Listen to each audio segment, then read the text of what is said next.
Now it's pleasure and honor to invite to the podium His Excellency Ararad Mիրզոյանի, Minister for Foreign Affairs of Armenia. Sir.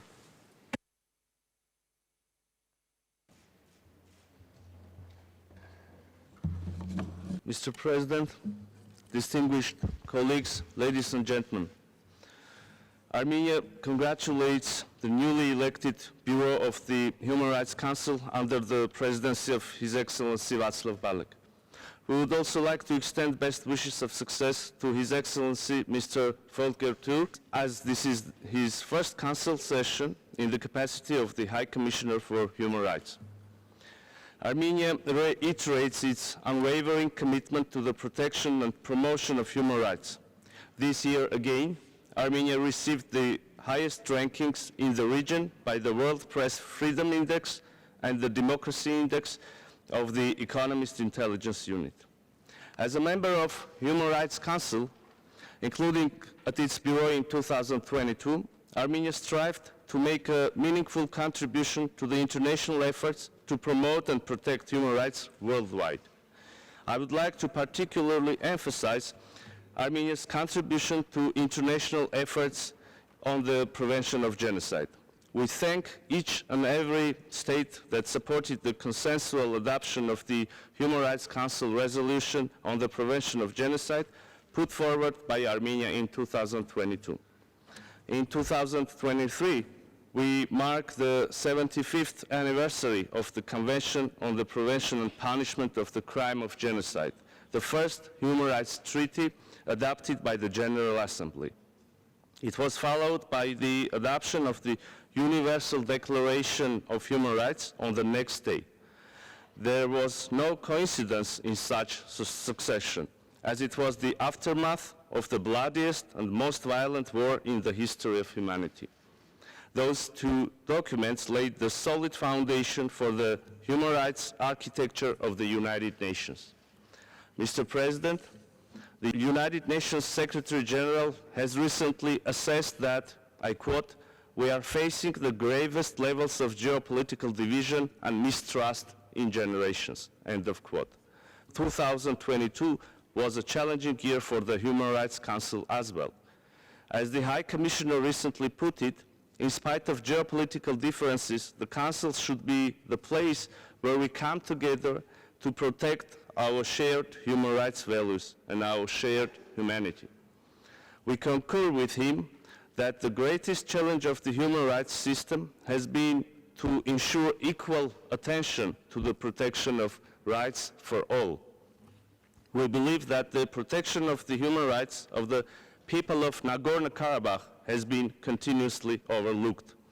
While we can appreciate the gravity of the situation elsewhere because of other conflicts and crises, there cannot be any hierarchies of suffering based on geopolitical considerations and interests. Against all odds, the people of Nagorno-Karabakh have been striving to exercise their human rights freely. The determination has not changed even after devastating repetitive waves of repression and aggression of Azerbaijan that killed thousands of people and ruined hundreds of towns and villages, civilian infrastructure, cultural and religious heritage. The international community, however, remained largely inactive as Azerbaijan's appetite was emboldened by impunity. The latter then attacked and occupied the sovereign territories of Republic of Armenia. In the atmosphere of such total impunity, Azerbaijan continues to breach principles of the international human rights law and international humanitarian law.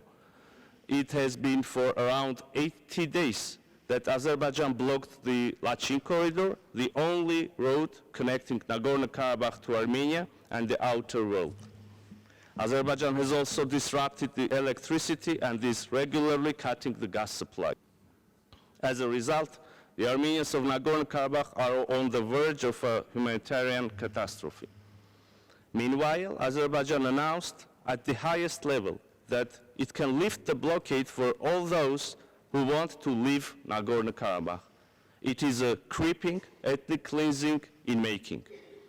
In this context, I would like to underline that on 22nd February, this year, the International Court of Justice issued a legally binding provisional measure against Azerbaijan in the proceedings brought by Armenia against it, while unanimously rejecting Azerbaijan's request made in the parallel proceedings with respect to alleged laying of mines by Armenia. In the mentioned order, the court has found that there is an imminent risk of irreparable harm to Armenians' rights under the Convention for Elimination of Racial Discrimination and ordered Azerbaijan to take all necessary measures to ensure unimpeded movement of persons, vehicles and cargo along the Lachin corridor in both directions. The ICJ provisional measures are legally binding. However, thus far, Azerbaijan failed to lift the blockade of the Lachin corridor. Azerbaijan commits this crime amid the wide and truly global demand to open Lachin corridor, including by the UN Secretary General and the High Commissioner for Human Rights. In the same manner, Azerbaijan has failed to investigate the extrajudicial executions, torture, mutilation and desecration of the bodies of dead Armenian soldiers, including women, as was specifically called upon by the UN Special Procedure mandate holders.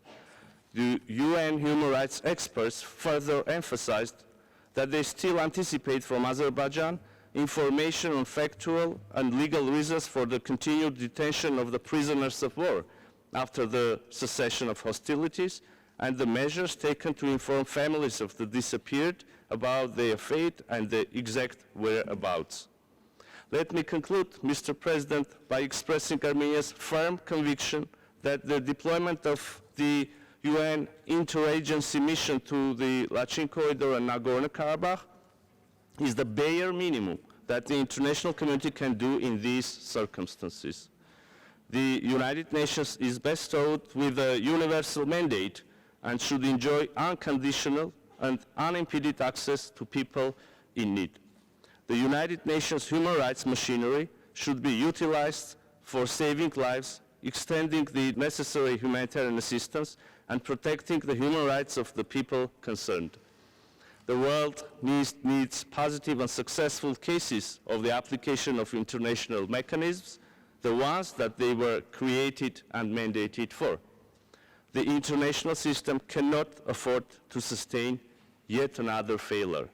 And I thank you. I thank you, Mr. Minister. Now,